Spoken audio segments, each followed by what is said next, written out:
Hello students, मीराज maths कॉर्नरमध्ये तुम्हा सर्वांचं स्वागत आहे। आज आपण बघत आहोत 18 जुलै रोजी झालेला सिंधुदुर्ग पोलीस शिपाई भरतीचा पेपर, ज्याच्यामधले गणित आणि बुद्धिमत्ताच्या प्रश्नांचे विश्लेषण आपण बघणार आहोत। आज प्रश्न काय आहे बघा, 2चा संबंध 22 असेल तर कशाचा संबंध 2222 असणार आहे। जर आपण 22ला ह्या 22ला जर 11 ने भागलं तर तुम्हाला उत्तर 2 येतं। त्याचप्रमाणे जर याला जर आपण 11 ने भागले तर तुमचं उत्तर किती येईल? 202। पुढे बघा, 5 टेबलांची किंमत 7 खुर्च्यांइतकी आहे। एका टेबलाची किंमत रुपये 210 असल्यास एका खुर्चीची किंमत किती? आता एका टेबलाची किंमत किती आहे? 210। अशा 5 टेबलांची किंमत किती असणार आहे? गुणुले 5 करा म्हणजे 1050 असेल 5 टेबलांची किंमत। जर ही किंमत 7 खुर्च्यांइतकी आहे म्हणजेच एका खुर्चीची किंमत किती असणार आहे? भागिले तुम्हाला 7 करावा लागेल। 7 एके 7, 7 एके 7, 7 5 35 म्हणजे 150 रुपयाला एक खुर्ची अशा 7 खुर्च्या येतील 5 टेबलांच्या किमतीमध्ये। नेक्स्ट बघा, फक्त 2 अंकी संख्यांमध्ये 7 हा अंक किती वेळा येतो? तर किती वेळा येतो? 2 अंकी संख्यांमध्ये 7 हा अंक 19 वेळा येतो। 1 ते 50 पर्यंत एकूण किती मूळ संख्या आहेत? तर 1 ते 50 पर्यंत एकूण 15 मूळ संख्या आहेत। नेक्स्ट बघा, एक काम करण्यासाठी ए व बी यांना दोघांना मिळून म्हणजे a/a प्लस 1/b बरोबर 1/20 दिवस लागतात। तर ए एकटा ते काम 30 दिवसात पूर्ण करतो म्हणजे हा ए च्या ठिकाणी आपण 1/30 लिहिणार। तर बी ला ते काम करण्यासाठी किती दिवस लागतील? म्हणजे हा 1/30 हा इकडे वजाला आला, याला 3 ने गुणा आणि याला 2 ने गुणा, म्हणजेच इथं काय येईल बघा, अंशामध्ये पण तुम्हाला 3 येईल आणि इथं 2 येईल। 3 वजा 2 1 येतं आणि 30 दोन्ही 60 म्हणजेच बी ला एकट्याला ते काम करण्यासाठी 60 दिवस लागतील। नेक्स्ट बघा, 15 माणसे एक काम 10 दिवसात करतात। इथं जर समजलं आपण माणसे आणि इथं दिवस आहेत, तेच काम जर 50 दिवसात पूर्ण करायचे असतील तर किती माणसे लागतील? म्हणजेच पहिल्या कंडिशन मध्ये काय आहे, याचं काय आहे की दिवसांची संख्या वाढली म्हणजेच माणसांची संख्या काय होईल? कमी होईल। म्हणजे हे कसं आहे? इनव्हर्स प्रपोर्शन आहे। माणसं पहिल्या केसमध्ये किती आहेत? 15 आहेत। दुसऱ्या केसमध्ये किती आहेत? काढायचे आहेत। तर दुसऱ्या केसमधले दिवस भागिले पहिल्या केसमधले दिवस, ह्या झिरोला हा झिरो गेला, 5 एके 5, 5 त्रिक 15 म्हणजेच दुसऱ्या केसमध्ये ते काम पूर्ण करण्यासाठी किती माणसं लागतील? तर 3 माणसं 50 दिवसात तेच काम पूर्ण करतील। नेक्स्ट बघा, तुम्हाला एक श्रेणी दिलेली आहे, त्याच्यामधला प्रश्नचिन्हाच्या जागी कोणता अंक येईल हे तुम्हाला विचारलेलं आहे। 5/15, 6/24, 9/45 आणि 11 प्रश्नचिन्ह दिलेलं आहे। ठीक आहे, आता याच्यामध्ये काय करावं लागेल? 5 गुणिले जर 3 केलं तर तुम्हाला 15 येतं, 6 गुणिले 4 केल्यानंतर 24 येतं, 9 गुणिले 5 केल्यानंतर म्हणजेच बघा 3 4 5 म्हणजे 11 गुणिले 6 केलं तर तुमचं उत्तर किती येईल? 66 हे तुमचं उत्तर येईल। नेक्स्ट बघा, एका शाळेत शेकडा 40 मुली आहेत। जर त्या शाळेत विद्यार्थ्यांची टोटल संख्या 950 असेल तर त्या शाळेतील मुलींची संख्या किती? जर 100 सगळे टोटल मुलं मुली असतील तर 40 काय आहेत? मुली आहेत। तर 950 टोटल विद्यार्थी असतील तर फक्त मुलींची संख्या किती असणार आहे? 380 एवढी मुलींची संख्या असणार आहे। म्हणजे टक्केवारी दिली आणि त्याच्यावरून तुम्हाला ऍक्च्युअल मुलींची संख्या किती आहे हे काढायचं होतं। नेक्स्ट बघा, 400च्या 35% पेक्षा 200चे 80% कितीने जास्त आहेत? म्हणजेच 200चे 80% वजा 400च्या 35%। ठीक आहे, आता बघा इथं ह्या 2 झिरोला हे 2 झिरो गेले, 8 चोक 32, 8 दोन्ही 16 आणि 3 19 वजा या 2 झिरोला हे 2 झिरो गेले, 4 पंचे 20, 4 त्रिक 12 आणि 2 14। आता ह्या दोघांची जर वजाबाकी केली तर किती येते बघा, इथे येईल 2 आणि इथे येईल 5 म्हणजेच काय? 52 ही काय असणार आहे? त्या दोघांमधला फरक असणार आहे। नेक्स्ट बघा, 10 मैल हे 40 किलोमीटरचे किती टक्के? 10 मैल म्हणजे किती किलोमीटर? 10 मैल म्हणजे 16 किलोमीटर। ठीक आहे, 16 किलोमीटर। आता हे 40 किलोमीटरचे म्हणजे 40 खाली येईल, 16 वरती येईल आणि ह्याची टक्केवारी काढायची। एका झिरोला हा झिरो गेला, 4 1 4, 4 चौक 16 म्हणजेच किती झाले 40% हे तुमचं उत्तर येईल. नेक्स्ट बघा, दरवर्षी 5% वाढ होत असलेल्या एका गावची लोकसंख्या ही लोकसंख्या किती आहे 16,000 आहे. प्रत्येक वर्षी 5% वाढते अशी किती वर्षांसाठी आहे तर 3 वर्षानंतरची विचारली. म्हणजे इथं काय करावं लागेल 105 नी 3 वेळा गुणावं लागेल. ह्या 2 शून्यला ह्या 2 शून्य गेले, ह्याला 1 गेला. नंतर इथं बघा 5 दोन्ही 10, 5 दोन्ही 10, 5 एके 5, बे एक बे, बे 8 16. नंतर इथं बघा 5 दोन्ही 10, 5 दोन्ही 10, 5 एके 5. नंतर इथं किती जातो 5 चोक 20, 5 दोन्ही 10, 5 एके 5, 4 एके 4, 4 दोन्ही 8. जर ह्या सगळ्यांचा गुणाकार केला 21चा घन गुणुले 2 केलं तर तुमचं उत्तर काय येईल 18,522 एवढी काय होणार आहे 3 वर्षानंतरची त्या गावची लोकसंख्या होणार आहे. नेक्स्ट बघा, एका वस्तूची मूळ किमतीत 20% कपात केल्यामुळे तिच्या विक्रीत 20% वाढ झाली तर तिच्या एकूण विक्रीवर होणारा परिणाम किती. आता बघा पहिल्यांदा समजा तिची काय आहे मूळ किंमत 100 पकडली आणि विक्री पण काय पकडली 100 पकडली तर टोटल उत्पन्न किती असणार आहे त्याचं उत्पन्न बरोबर 100 गुणिले 100 किती असणार आहे 10,000 असणार आहे. पण आताच्या केसमध्ये काय झालं की किमतीत 20% कपात केली म्हणजे 80 झाली किंमत आणि खप एवढा वाढलेला आहे म्हणजेच 1296 म्हणजे हे काय झालेलं आहे उत्पन्न कमी झालेलं आहे. तर ते कितीनं कमी झालेलं आहे 10,000वरती 400 कमी झाले म्हणजे त्याची टक्केवारी कितीनं कमी झाली बघा 4%नी काय होणार आहे घट होणार आहे. ठीक आहे. नेक्स्ट बघा, श्रीहरीने 500 किलोग्रॅम तांदूळ रुपये 22,000ला विकत घेतले व प्रति किलोग्रॅम 48 रुपये म्हणजे 48 रुपयाने 500 किलोग्रॅम तांदळाची किंमत किती होते बघा 8 पंचे 40, 4 पंचे 20, 20 आणि 4 24. 48 रुपये किलोने विकलं तर त्याचे 24,000 होतात पण त्याने घेतलेत किती 22,000ला म्हणजेच 2,000 रुपये काय झाला त्याला नफा झालेला आहे. जर एक वस्तू 750ला विकताना अक्षयला 20% फायदा होतो तर त्या वस्तूच्या खरेदी किंमत किती. आता बघा जर एक वस्तू 750 रुपयाला विकली म्हणजेच विक्री किंमत दिलेली आहे 100 रुपयाची असेल तर फायदा 20% होतोय म्हणजे विक्री किंमत 120 असेल तर त्याची खरेदी किंमत किती. म्हणजेच तुम्हाला काय करावं लागेल इथं तिरकस गुणाकार करावा लागेल. इथं 120 0ला हा 0 गेला 3 चोक 12, 3 दोन्ही 6 खाली राहतात 1, 3 5 15. नंतर इथे किती राहिले 250 भागिले 4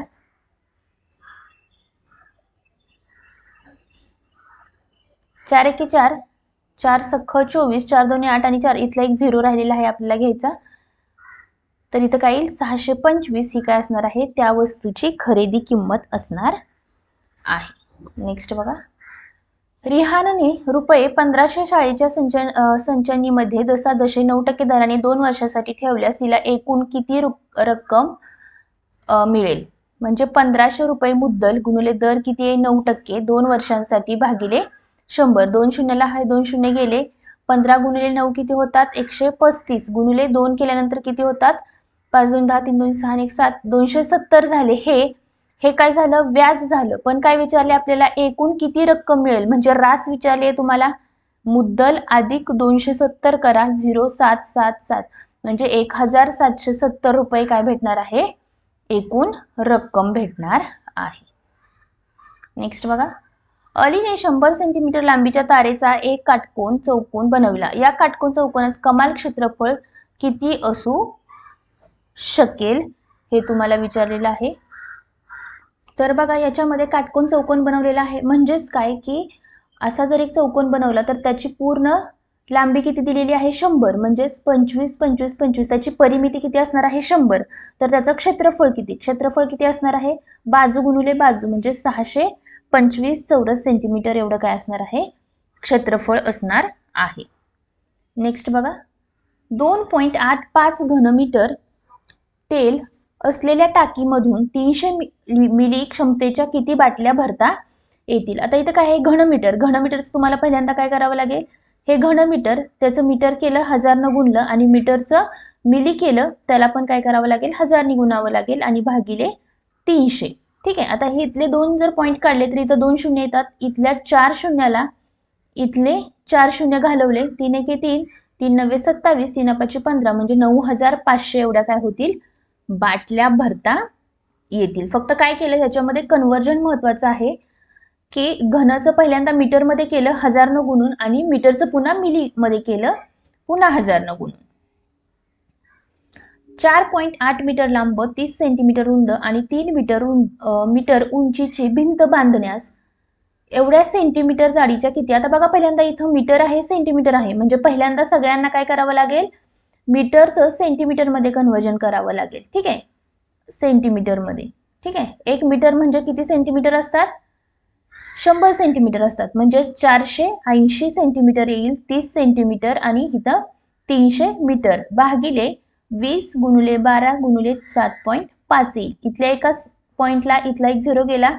इथं 15 पाचशे 75, 15 दोन्ही 30, डबल 0, 5 एके 5, 5 चोक 20, 20 एके 20, 20 दोन्ही 40, बे एक बे, बे सख्खे 12, 6 पंचे 30 म्हणजे काय राहतात बघा 480 गुणुले 5, 8 पंचे 40, 4 पंचे 20 आणि 4 24 म्हणजे 2400 विटा बनतील. म्हणजे काय केलं की भिंत बांधण्यासाठी किती विटा लागतील तर 2400 एवढ्या विटा लागणार आहेत.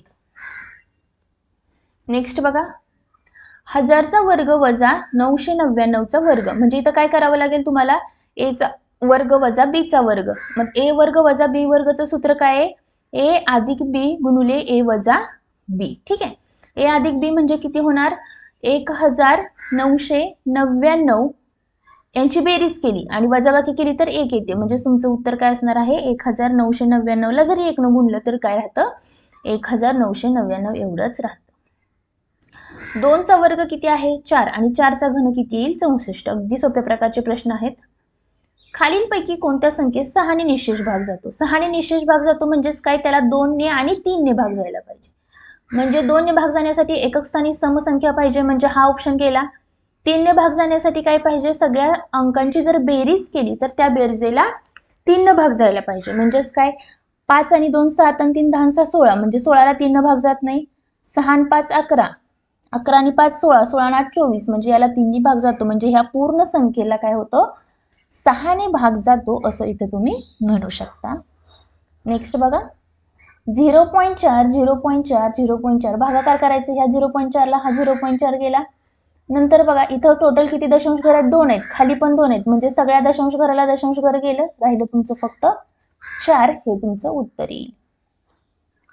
नेक्स्ट बघा 1 2 3 4 3 2 1 कशाचा कशाशी गुणाकार केल्यानंतर 1111 ला 1111 ने गुणलं तर तुम्हाला तुमचा एवढा गुणाकार येईल. नेक्स्ट बघा 81 ते 90 या अंकांची बेरीज केली आणि त्यातून 55 वजा केलं. मी डायरेक्ट बेरीज करणार का नाही पहिली संख्या अधिक शेवटची संख्या भागिले 2 गुणिले 10 संख्या आहेत म्हणजे मला एवढ्या संख्यांची बेरीज भेटेल. ठीक आहे, आता 81 बे एक बे बे पंच 10 म्हणजे किती झाले इथं 1 9 आणि 8 17 गुणिले 5 करा 5 7 5 35 5 आणि 3 8 855 मधून राहिलेले 55 वजा केले की तुमचं उत्तर किती येतं 800. ऑप्शन 4 हे तुमचं उत्तर असेल. 40 सेंटीमीटर लांबीचा एक याप्रमाणे 12 मीटर लांबीच्या दोरीचे किती तुकडे होतील. आता बघा 12 मीटर लांबीची दोर आहे म्हणजेच 12 मीटरचे पहिल्यांदा सेंटीमीटर मध्ये कन्वर्जन करून घ्या आणि त्याला 40 न भागा 4 एके 4 4 त्रिक 12 म्हणजेच किती 30 तुकडे होतील. नेक्स्ट प्रश्न बघा जोसेफला असा सांकेतिक शब्द असेल तर जॉर्जला कशा प्रकारे म्हणजे जर जे मधून वजा 4 केले तर की पुढचे नंबर्स येतात. जे मधून वजा 4 केल्यानंतर के येतो. ओ मधून वजा 4 नंतर केल्यानंतर के येतात.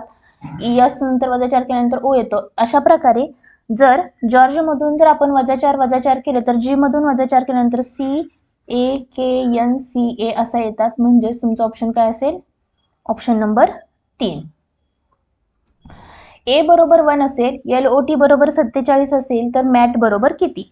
आता बघा ए बरोबर 1 म्हणजे ए चा नंबर 1 आहे. जर एल चा नंबर किती आहे 12, ओ चा नंबर आहे 15 आणि टी चा नंबर आहे 20 यांची बेरीज केली तर 47 येते. त्याचप्रमाणे मॅट म्हणजे एम चा नंबर आहे 13 अधिक ए चा 1 आणि टी चा 20 या सगळ्यांची जर बेरीज केली तर तुम्हाला येईल 34. नेक्स्ट बघा, डी चा नंबर आहे 4, ते बरोबर आहे. नंतर COVER चा संबंध कसा लागला बघा, सी चा नंबर आहे 3, ओ चा नंबर आहे 15, व्ही चा नंबर आहे 22, ई चा नंबर आहे 5 आणि आर चा नंबर आहे 18. या सगळ्यांची बेरीज केल्यानंतर येते 63. त्याचप्रमाणे जर बेसिस बी चा नंबर आहे 2, ए चा 1, एस चा 19, आय चा आहे 9 आणि एस चा आहे पुन्हा 19, या सगळ्यांची बेरीज केली तर तुम्हाला बेरीज येते 50. 1, 4, 27, 16, 125. आता बघा इथं अल्टरनेट जर नंबर घेतले, असे नंबर जर घेतले तर इथला नंबर येऊ शकतो 1 चा घन, इथं आहे 3 चा घन, इथं आहे 5 चा घन, म्हणजे इथं किती असणार आहे 7 चा घन. 7 चा घन असतो 343. पुढे बघा 0, 4, 6 याच्यातला आणि याच्यातला जर फरक काढला तर +4 केले, याच्यामध्ये +2 केले, याच्यामध्ये -3 केले. ठीक आहे. पुढे बघा आता याच्यामध्ये कसा संबंध लावलाय, याच्यामध्ये +4 +2 आणि -3 म्हणजेच काय, +4 +2 आणि -3 चा संबंध लावलाय.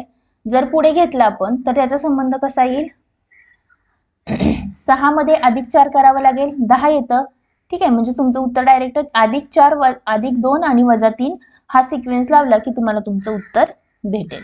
नेक्स्ट बघा 4, 7, 10, 13 मालिकेचे 90 पद कोणते. म्हणजेच काय केलंय इथं +3 करत गेलंय, म्हणजे 4, 7, 10, 13 +3 16, 16 +3 19, 19 +3 22, 22 +3 25 आणि 28. 90 पद म्हणजे 1, 2, 3, 4, 5, 6, 7, 8 आणि हे 90 पद 28 हे काय असणार आहे 90 पद असणार आहे. नेक्स्ट बघा दिल्या गेलेल्या क्रमांकामध्ये पुढील पद काढा. तर पुढचं पद काढायचं हा आहे 7 चा पहिला घात, हा दुसरा घात, हा तिसरा घात, म्हणजे 7 चा काय काढायचा आहे तुम्हाला 4था घात काढायचा आणि 7 चा 4था घात किती असतो 2401. नेक्स्ट बघा 4, 9, 17. जर आपण 4 ला गुणुले 2 केलं आणि +1 केलं की 9 येतं, याला गुणुले 2 आणि -1 करा. त्याचप्रमाणे इथं गुणुले 2 आणि +1 केलं की 17 2 34 आणि 35 येतं आणि पुन्हा 35 ला गुणुले 2 -1 केलं की 69. म्हणजे अशा प्रकारे हा सिक्वेन्स पुढे चालू राहतो. नेक्स्ट बघा 17, 36, 111. चुकीचा पर्याय ओळखायचा आहे. आता बघा 17 ला जर आपण गुणुले 2 आणि +2 केलं तर 17 2 34 आणि +2 36 येतं. 36 ला पुन्हा गुणुले 3 आणि +3 करा 111 येतं. 111 ला गुणुले 4 आणि +4 केलं की येतं 448, पण इथं दिलेलं आहे 452. त्याच्यामुळे तुमचं चुकीचं पद कोणतं असणार आहे 452. नेक्स्ट बघा CFILO. सी आणि एफ याच्यामध्ये 3चा फरक आहे, याच्यामध्ये 3चा फरक आहे, मग नंतर 3चा फरक असणारे आर आणि नंतर यू. Option number 2. डी चा नंबर आहे 4, याचा आहे 8, याचा 12, याचा 16 आणि याचा 20. म्हणजे काय 4 चा फरकांना ऍड केले म्हणजे 24 नंबरचं लेटर कोणतं आहे एक्स हे 24 नंबरचं लेटर आहे. नेक्स्ट बघा समान संबंध. चोराचा संबंध जर टोळीशी असेल तर खेळाडूचा संबंध कशाशी असणार आहे संघाशी असणार आहे. क्रिकेट मैदानावर खेळला जातो तर बुद्धिबळ हा पटावर खेळला जातो. विसंगत संख्या ओळखायची आहे. जर याच्यातील संख्यातील अंकांची बेरीज केली 5 आणि 3 8, 8 आणि 8 16 आणि इथं काय येते बेरीज 17 येते. नंतर याची पण बेरीज केल्यानंतर 17 येते, याची बेरीज 18 येते आणि याची 17 येते. म्हणजे विसंगत कोणता आहे 3 2 5 8. दिलेल्या माहितीशी सुसंगत असणाऱ्या आकृतीचा पर्याय सिंधुदुर्ग, महाराष्ट्र, कोल्हापूर. महाराष्ट्र आहे, महाराष्ट्रात सिंधुदुर्ग आणि कोल्हापूर. Option number 2. हरीचा क्रमांक रांगेत 13वा आहे. जर हरी रांगेत 13वा पकडला, त्याच्या अलीकडे कोण आहे मधु आहे आणि पलीकडे कोण आहे गणू आहे. गणू हा मध्यभागी उभा आहे, म्हणजे गणूचा नंबर आहे 14. इकडे असणार 13, इकडे असणार 13. हे 13 आणि 13 26 आणि हा कितवा झाला 27वा. म्हणजे एकूण रांगेत किती जण आहेत तर 27 लोक आहेत. नेक्स्ट बघा 29 मुलींच्या रांगेत महिमा पुढून 13व्या क्रमांकावर उभी आहे, तर ती मागून कोणत्या क्रमांकावर असेल. 29 आहे, -13 केले की राहिलेले किती झाले 16 झाले आणि महिमा 17वी म्हणजे 17वा क्रमांक असणार आहे. ह्याच्यामध्ये ऑप्शन नाही, त्याच्यामुळे यापैकी नाही हे तुमचं उत्तर येईल. नेक्स्ट बघा, क्रिकेटच्या एका संघातील 11 खेळाडूंनी प्रत्येकाने एकेकाशी हस्तांदोलन केलं. म्हणजे त्याचं सूत्र काय, n ब्रॅकेटमध्ये n वजा 1 आणि भागिले 2. n किती आहेत 11, 11 वजा 1 10 भागिले 2 बेक बे बे 10 म्हणजे 55 हस्तांदोलने होतील. नेक्स्ट बघा, वजा 4चा घन किती असतो, वजा 64 आणि 3चा 5वा केल्यानंतर किती येतो 243. 243 मधून जर 64 वजा केले तर किती येतात बघा, 6 आणि 1 7, 179 येतात. आणि 8चा वर्ग वजा 8चा वर्ग 64 आणि 5चा वर्ग 25 केल्यानंतर किती येतात 89 येतात. मग ह्या दोघांमधले साइन कोणतं मोठं आहे, हे म्हणजे तुमचं ऑप्शन येईल ऑप्शन नंबर 1. नेक्स्ट बघा, सोबतच्या आकृतीमध्ये त्रिकोणांची संख्या किती, आपण कशी काढतो त्रिकोणांची संख्या, 1 2 3 1 2 3 1 2 3 किंवा 1 2 3 3 आणि 2 5 आणि 1 6 असे किती भाग आहेत, 1 2 आणि 3 भाग आहेत म्हणून त्याला गुणिले 3 करतो. म्हणजेच 18 काय असणार आहे, त्रिकोणांची संख्या असणार आहे. नेक्स्ट बघा, आयतांची संख्या विचारली आहे. 1 2 3 4 5 या सगळ्या नंबर्सची जर बेरीज केली तर तुम्हाला काय भेटते, आयतांची संख्या भेटते आणि ती बेरीज किती येते, 15 येते. अशा प्रकारचे प्रश्न आलेले होते. जर व्हिडिओ आवडला असेल तर व्हिडिओला लाईक करा आणि चॅनलला सबस्क्राईब करा. थँक्यू.